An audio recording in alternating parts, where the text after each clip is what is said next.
VIP voice இன் police. இது police பொதுமக்கள் நல்லுறவுக்கான குரல். அனைவருக்கும் வாய்ஸ் இன் போலீஸ் உங்கள் விஐபியின் வணக்கங்கள்.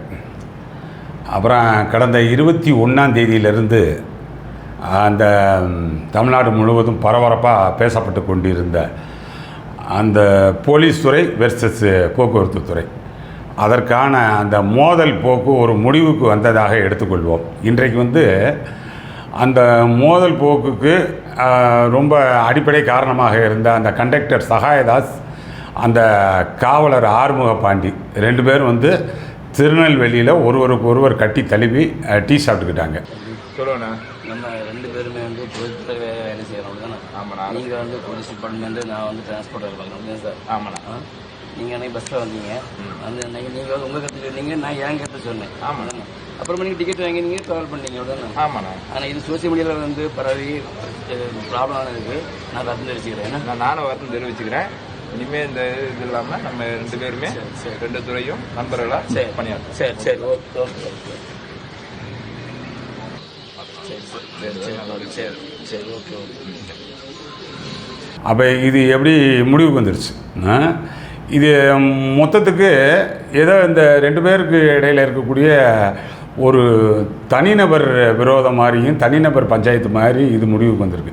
போலீஸ் ஸ்டேஷனில் அந்த மாதிரி தான் இது பண்ணுவோம். பக்கத்தில் இருக்கிறவங்க சண்டை வந்துருச்சுன்னா சரி விடுப்பா அப்படின்னு சொல்லி ஒரு சமாதானமாக ஒரு உடன்படிக்கை ஏற்பட்டதுக்கு பிறகு சரி விடு, நீ ஒருத்தன் கை கொடுத்துக்க அப்படின்வோம். பணம் கொடுக்கல் வாங்க தகுறாரு, பணம் கொடுத்து முடிச்சாச்சுல, நீ ஒன்றும் இந்த விரோதம் பாராட்டக்கூடாது, ஒருத்தன் கை கொடுத்துக்கன்னு அது மாதிரி முடிஞ்சிருச்சு. இது அது மாதிரியான விஷயமா தெரியல எப்படி புரிஞ்சுக்கிறதுன்னு. இது மொத்தத்துக்கு இரண்டு துறை சம்மந்தப்பட்டதுங்க. ரெண்டுமே அரசு துறை, ரெண்டுமே அரசினுடைய முக்கியமான துறை. இரண்டு துறை சம்மந்தப்பட்டது. ஒரு பக்கம் போக்குவரத்து துறை, இன்னொரு பக்கம் போலீஸ் துறை. ரெண்டு துறையுமே மிக மிக முக்கியத்துவம் வாய்ந்த துறை. இது ரெண்டுமே இணைந்து பயணப்பட வேண்டிய துறை. ஆனால் ஒரு பேருந்து ஓட்டுநர் போய்கிட்டே இருக்கிறாரு, யாரோ ஒருத்தன் வண்டியில் தயார் பண்ணுறான், கண்டக்டரோட ஏதோ ஒரு பிரச்சனை வருது. ஃபஸ்ட்டு எடுத்தோன்னே என்ன சொல்லுவார் கண்டக்டர்? என்ன சொல்லுவார்? ஏப்பா போகிற வழியில் அந்த போலீஸ் ஸ்டேஷனில் நிறுத்து அப்படின்னுவார். போலீஸ் ஸ்டேஷனில் நிறுத்து அப்படின்னுவார். ஆனால் அவருக்கு தகராறு ஏற்பட்டதை உடனே நினைவுக்கு வருவது போலீஸ் ஸ்டேஷன். சரி, இப்போ மிகப்பெரிய போராட்டம் நடக்குது.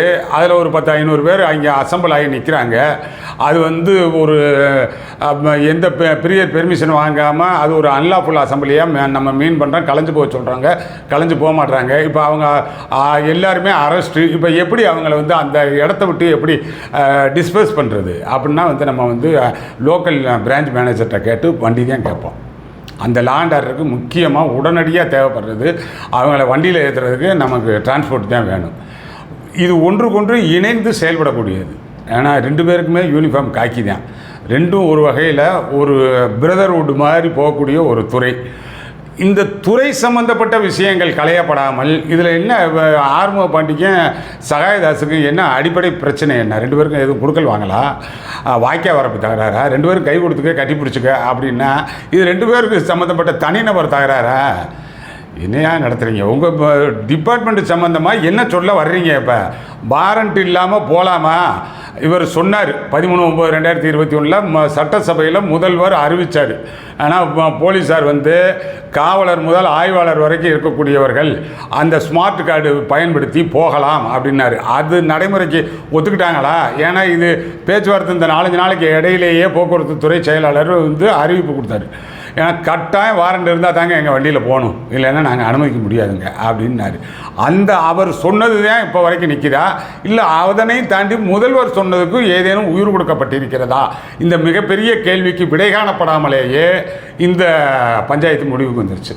இதை எப்படி புரிஞ்சுக்கிறது? இப்போ என்னென்னா, நாளையிலேருந்து இந்த போலீஸ் இந்த டிரான்ஸ்போர்ட் வெஹிக்கிள் செக் பண்ண மாட்டாங்க. அதானே? செக் பண்ணக்கூடாது. நோ பார்க்கிங்கில் வண்டி நிறுத்துனாங்க, செக் பண்ணாங்க. ஹேண்ட் பிரேக் இல்லை நாங்கள் செக் பண்ணாங்க. யூனிஃபார்ம் சரியாக போடல நாங்கள் செக் பண்ணாங்க. ஓவர்லோடு போட்டாங்க செக் பண்ணாங்க. நோ பார்க்கிங்கில் நிறுத்தியிருந்தாங்க செக் பண்ணாங்க. அதெல்லாம் நீ செக் பண்ணக்கூடாது. சரி, அவங்களுக்கு தேவையானது முடிஞ்சிருச்சு. இனிமேல் நீங்கள் வண்டியை செக் பண்ணக்கூடாதுங்க. இந்த போலீஸ் கோரிக்கை போலீஸ் சார்பாக ஏடிஜிபி வெல்ஃபேரு, ஏடிஜிபி அட்மின்னு யாரோ கலந்துக்கிட்டா தானே அதை எடுத்து வைக்க முடியும். அது யாரும் இல்லை. ஆனால் காவலர் பாடு அதே பாடுகளில் தான் இருக்குது. முதல்வருடைய கோரிக்கை அந்த முதல்வர் அறிவிப்பு செயல்பாட்டுக்கு வருகிறதா இல்லையா? இருக்கா இல்லையா அப்படின்றதுக்கு அந்த கேள்விக்கு விடை கிடையாது. இருக்கிற மாதிரி இருக்குது இல்லை. அதே மாதிரி தானே வாரண்ட் வச்சு தான் போகணும்னா அதுதானே காலங்காலமாக வெள்ளக்காரன் காலத்துலேருந்து அதுதானே இருந்துச்சு. போலீஸ் வாரண்ட் வச்சு பஸ்ஸில் போய்கிட்டு இருந்துச்சு. இப்போ என்ன வாரண்ட் வச்சு தான் போகணும்னு சொல்லி இப்போ இவர் செக்ரட்டரி சொன்னார்னா எப்படி அதை புரிஞ்சுக்கிறதுன்னு தெரியல. வந்து முடிவுக்கு வந்துருச்சுன்றாங்க. அதனால் இது லேசாக நீங்கள் தனிப்பட்ட அந்த ஆறுமுக பாண்டிக்கும் தனிப்பட்ட சகாயதாசுக்குமான பிரச்சனை மாதிரி இவ்வளோ பெரிய பிரச்சனையை கட்டாயம் முடிக்க முடியாது. இன்னும் ஒரு மாதம் 2 மாதத்தில் மறுபடியும் ஒன்று வரும். யாரோ ஒருத்தர் ஆறுமுக பாண்டி இல்லைன்னா ஒரு முருகேச பாண்டி வருவார், ஒரு சகாயதாசு இல்லைன்னா ஒரு அருள்தாஸ் வருவார், வரமாட்டார். அதில் இந்த பிரச்சனைக்கே முடிவு காணாமல் எது அடிப்படையோ அதுக்கு முடிவு காணாமல் மேலாப்பில் இருக்கிறதுக்கு ஏதோ சாயம் பூசினீங்கன்னா அது எப்படி சரியாக வரும்னு தெரியலை. அதனால் இது சொல்லணும் போல் இருந்துச்சு. இது ஒன்று அரசாங்கம் எப்போயுமே அந்த பூசி முழுகிற வேலையை பார்க்க பாருங்கள். அதுதான் இதுலேயே நடந்திருக்கு. ஆனால் மொத்தத்துக்கு அப்படின்னு அமைதியாகிட்டோம், அதனால் இன்னி விட்டுருங்க அப்படின்னா எப்படி விட்டால் இப்போ போலீஸ் போகலாமா போகக்கூடாதா? அதுக்கு ஒன்றுமே விடை தெரியலையே. அப்போ அந்த முதல்வர் அறிவித்த அறிவிப்பு காற்றோடு போச்சா? அதனால் அது தெரியலை. போலீஸு அவர்களுக்குள்ள அந்த துறை செயலர் இருக்காங்கல்ல, ஏசி வண்டி, ஏசி ரூமு, ஏசி பங்களா, ஏசி அறை, அதிலிருந்து குழுன்னு ஃபுல்லி சஃபஸ்டிகேட்டடாக உட்காந்து பேசுகிறாங்கல்ல, அவங்க என்ன முடிவும் எடுத்துகிட்டு போகிறாங்க. நீங்கள் காக்கி யூனிஃபார்ம் போலீஸு, டிரைவர், கண்டக்டரு, ஆனால் காவலர், அப் டு அந்த இன்ஸ்பெக்டர் வரைக்கும் இருக்கக்கூடிய இன்ஸ்பெக்டருக்கு கூட இண்டிவிஜுவலாக ஜீப் இருக்குது. ஆனால் பொலிரோ இருக்குது, டாடா சும்மா இருக்குது, ஏரியா போயிடுவார். அப் டு அந்த இன்ஸ்பெக்டர் வரைக்கும் இருக்கக்கூடிய ரேங்கு தான் போவாங்க. வழக்கம் போல் ஒருவருக்கொருவர் இணக்கமான நல்லுறவில் இருங்க. ஒருவருக்கொருவர் பார்த்து சிரிங்க. ஒருவருக்கொருவர் எப்பயும் போய்கிட்டு இருந்தால் பாருங்கள், அது மாதிரி போங்க. உங்களுக்கு ஒன்று இருந்துச்சுன்னா 2 போலீஸ் அதில் வர்ற போலீஸ் இருந்துச்சுன்னா பாதுகாப்பாக அந்த வண்டி போகும். ஒன்றும் பிரச்சனை இல்லை. அவர் இன்னும் வாரண்ட் வச்சுருப்பாரு, இல்லைன்னா கையை காமிப்பார். யூனிஃபார்மில் இருக்கக்கூடிய போலீஸ் இருந்துச்சுன்னா ஒரு 10-50 பேர் வித்தியாசமான மனநிலை. இன்றைக்கி பெரும்பாலும் மக்கள் என்னென்ன டைப்பில் டாஸ்மாகை ஏற்றிக்கிட்டு வண்டியில் வந்துக்கிட்டு தயார் பண்ணிக்கிட்டு இருக்கேன். போலீஸ் அவர் கண்டக்டர் பையை பிடிச்சி இழுத்துக்கிட்டு இருப்பேன் கேஷ் பேக்கை.